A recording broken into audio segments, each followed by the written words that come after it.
No, I'm not saying that, bro. Why not? Because I don't do that. If you want to do it, you do it yourself.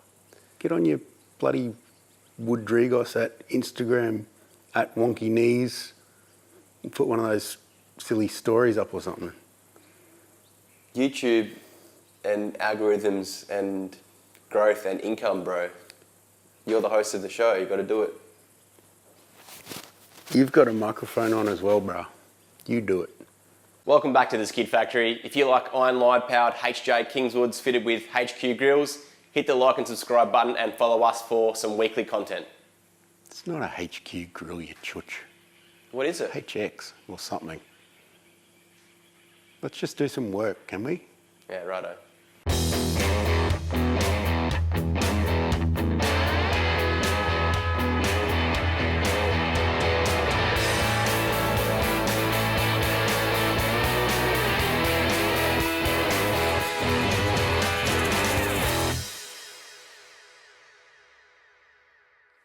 Last episode we got the diff all together, ready to go in the car, apart from the suspension bushes, which we didn't have.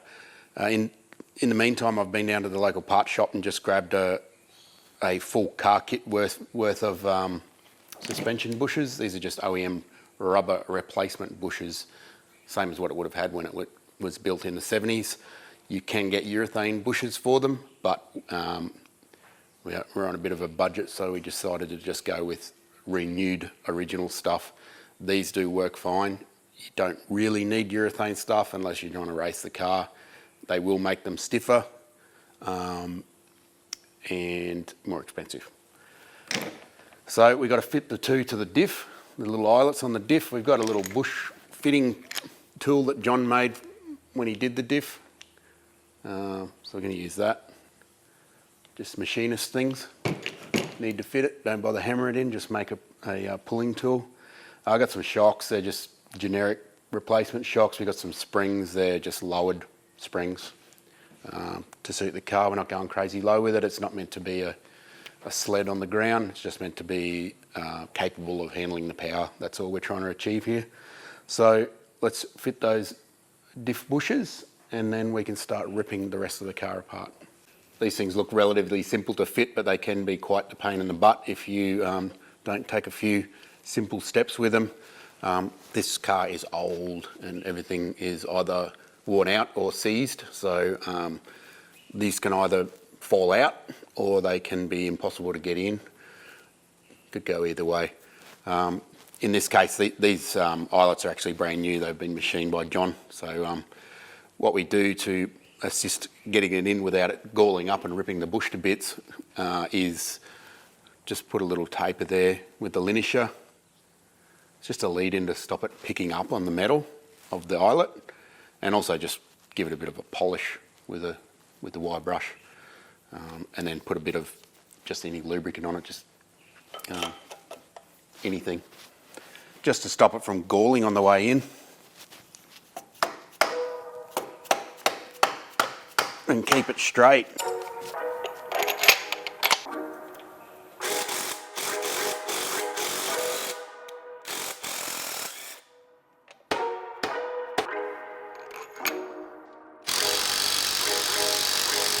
This will probably fit Tiranas as well. We probably should hang on to it.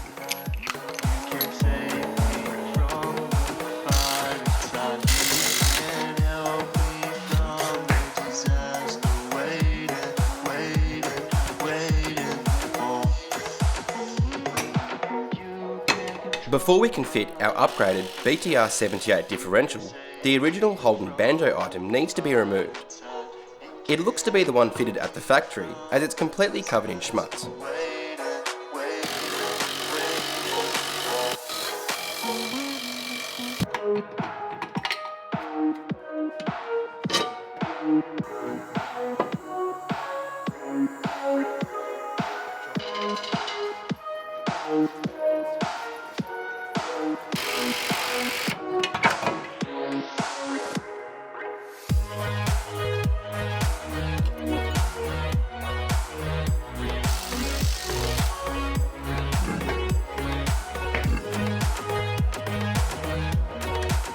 What is it?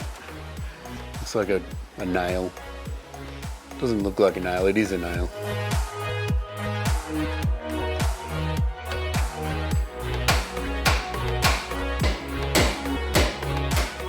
Like many cars from the 70s, Holden used the double wishbone suspension design, which used shims stacked behind the control arm to adjust camber and caster. Al keeps the shims together so the suspension can go back together the way it was pulled apart. A wheel alignment will be done when the build is finished, but it shouldn't be too far out if it were previously adjusted correctly before the bushes were worn.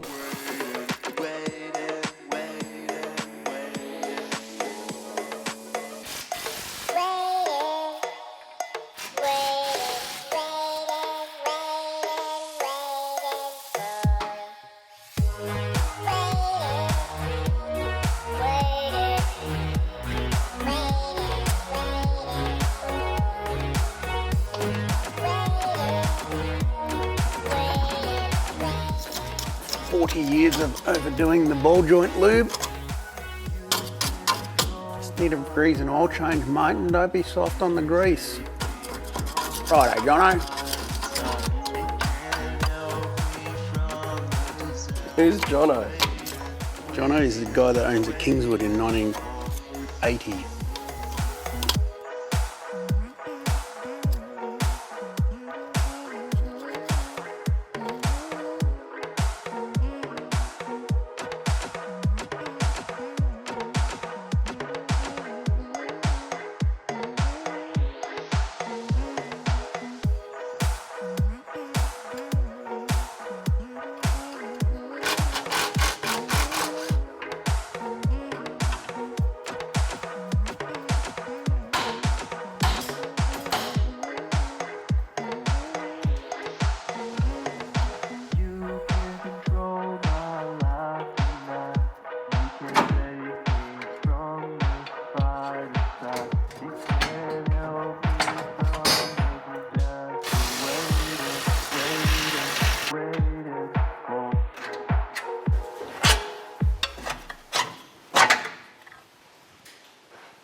Here's all our arms and bits and pieces that have got bushes in them that need replacing, except for one of them is still in the car because you've got to take the steering shaft off to get it out, but I'll do that shortly.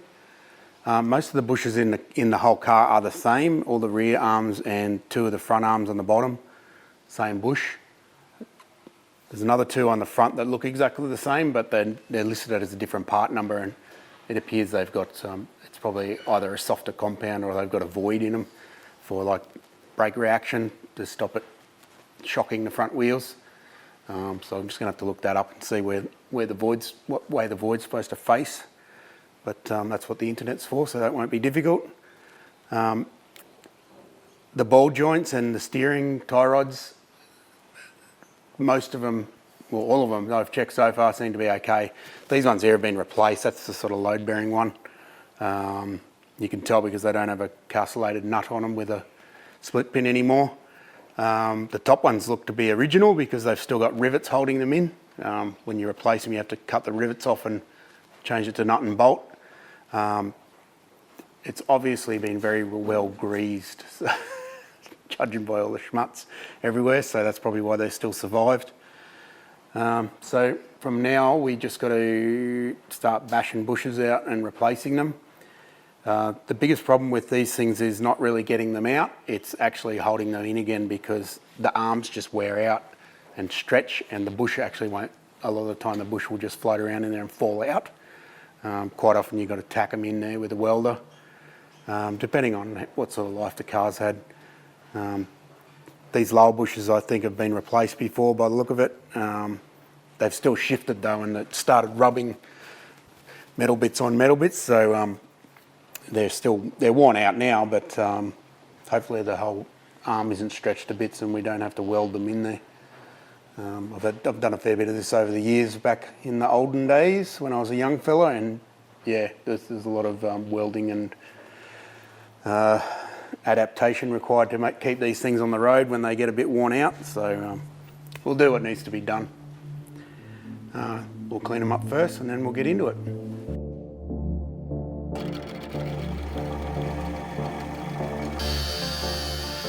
Using some steam pipe, Al has made up some inserts to place in the control arms to stop them from folding when removing and reinstalling the bushes.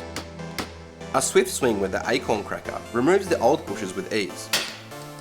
The new bushes are then installed using a couple of steel dies that our mate John has machined up, which makes the job much easier.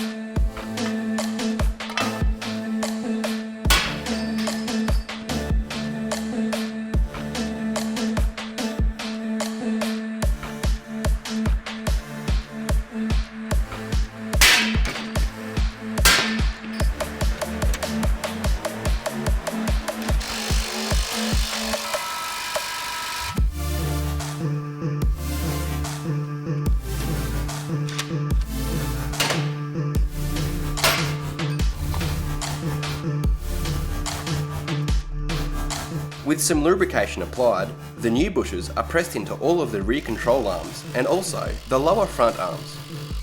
Al then tackles the upper control arms, which are also receiving some new ball joints.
We fitted all our suspension bushes up. It looks like a relatively simple job, but it's actually can be quite a pain in the butt. There's various techniques you can use to fit them. Depending on how worn out things are, they can be either easy or not easy, or fall out or not go in, or so be prepared if you're working on something old that it's not always just going to work simply and easily like it does with a more modern car, that everything's machined properly and not as worn out. We had a bit of problems with a couple of lower bushes, but the rest of them went in pretty well. So the little puller that John made did the job. We made a few adapters for it and to get it done, but they're all ready to go. We've just chassis blacked everything just to sort of give them a bit of protection and make it look slightly better. The top ball joints on these ones, I just decided to replace them. They needed boots and they were original, still riveted in there, so it was probably cheaper to just replace them anyway. So cut the rivets out, or ground them off and punched them out. Got some new ones. These just bolt in, so it's a lot easier. Once they've been done once before, you just bolt them on and off. The lower ones actually press in. Again, they have issues with falling out. I believe they actually make a slightly oversized version of them now for when that happens. But we used to actually have to tack weld them in back in the day when I used to do this sort of stuff all the time. Many years ago at a suspension shop, so I'm familiar with the difficulties. How many workshops have you worked at over your back in the day years? Not that many, but I worked at a place that had multiple facets of workshop, which was good when you're a young fella and you get to see a lot more than just changing oil. Is this kind of job just like doing ball joints or diff bushes on a Falcon? Was it that common back in the day? Oh yeah, Falcons was just ball joints every 5 minutes sort of stuff. No, like was this job equivalent to doing diff bushes and ball joints on a BA Falcon Oh, in these well, current Falcons days? have always needed their ball joints and bushes done. They just always have.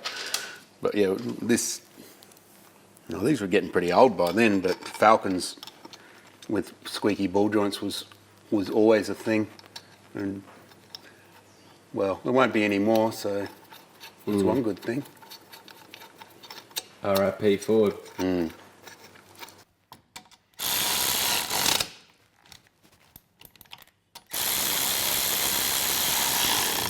I note that a lot of ball joints now have got grease nipples back in them. For years they went from greasable to like plastic seated things that you don't grease. Myself, I like the plastic ones because greasing things makes a hell of a mess and ends up doing what we had to do there, chipping that layers of dirt grease off over the years. But this is obviously cheaper to make, so they're all greasable now. When I was putting these top bushes in, you may have noticed that I didn't really do that. These up. The reason for that is with rubber bushes, they are not like the urethane ones that are more like a greased urethane bearing. You can just do them up because they'll just move up and down no matter what. These, you got to do them up at the right height because they basically flex within the range of the suspension moving. If you do them up like that and then fit it to the car like this, it'll probably tear the bush away from its vulcanising, and that's the reason why we basically had to replace most of these, because that's happened. They eventually wear out, but if you do that straight up, you're going to kill it straight away and it'll last not very long at all. So it's all got to go back in the car and be held. You don't have to put it on the ground. You just have to sort of jack the suspension up to the right height that you think that it's going to be, which is pretty straightforward, just flat control arm sort of thing. Then do it all up there. I think we're ready to put it all back in.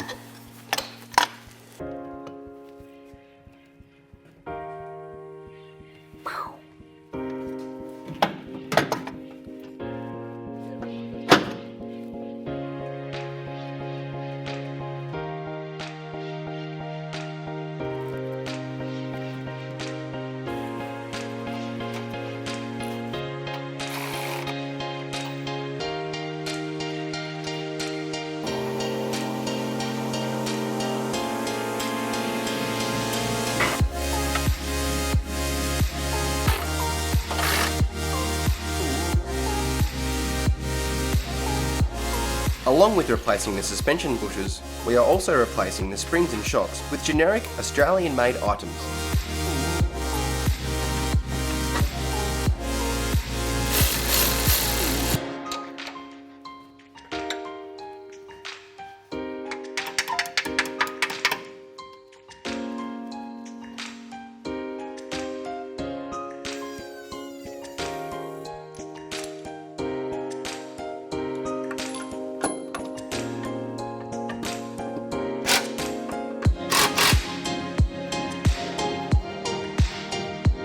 Using the gearbox jack, the suspension is compressed and Al tightens all of the bushes in the front of the car. The rear control arms and shock absorbers are then installed before the Falcon differential is raised up and bolted in.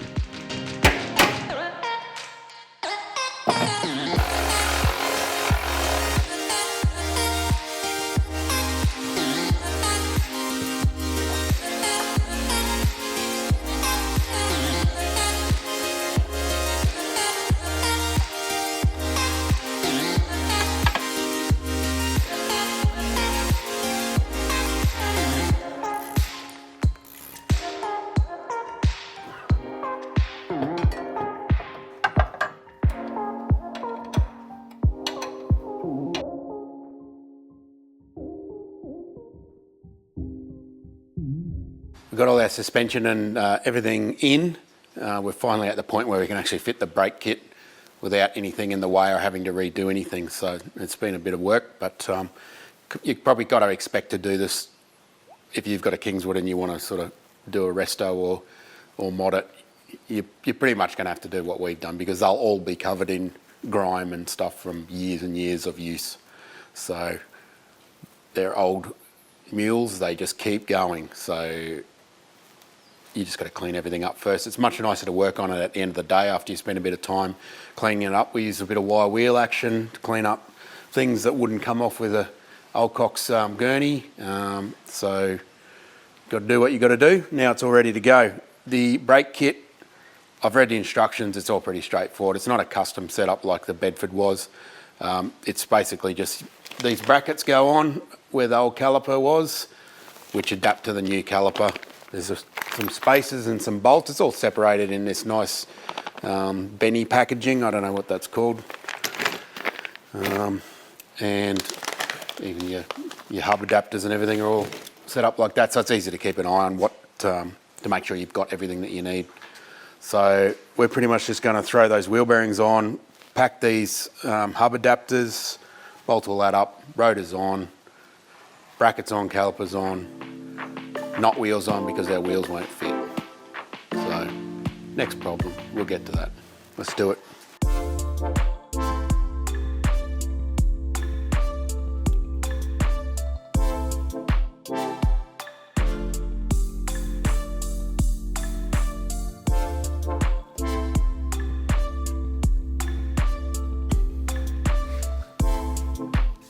Oh, dude.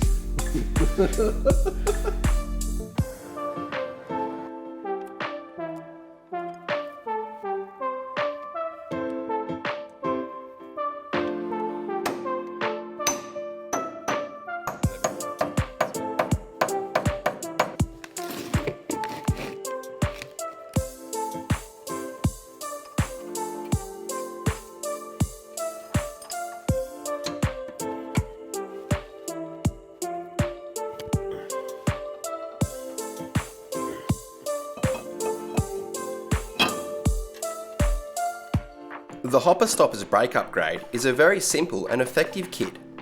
With AU Falcon calipers fitted all round, the HJ will now be well equipped when it comes to stopping.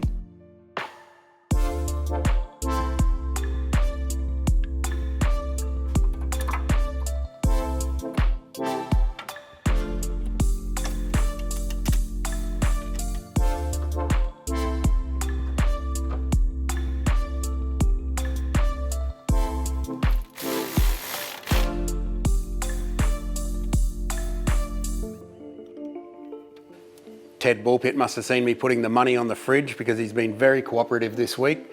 We've got a lot done. We've got the diff in, all the suspension bushes and shocks and springs replaced. Got out the front brake kit from Hopper Stoppers on. Looks really good. I'm real keen on this. Should slow Ted up nicely when required. Got a fair bit to do though. I've still got to Mr. Sheen the aerial, but that will be next week. Thanks for watching. Did you just assume it's gender? Yeah, I did.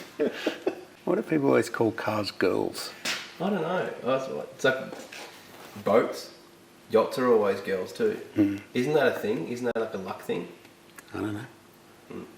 It's lucky about having a boat, pouring thousands of dollars into the water every day Yeah. and not using it. Boat names are funny, hey? Shout out to Duncan. My old man had a boat named the Crumpet Hunter. God. No shit. Dude.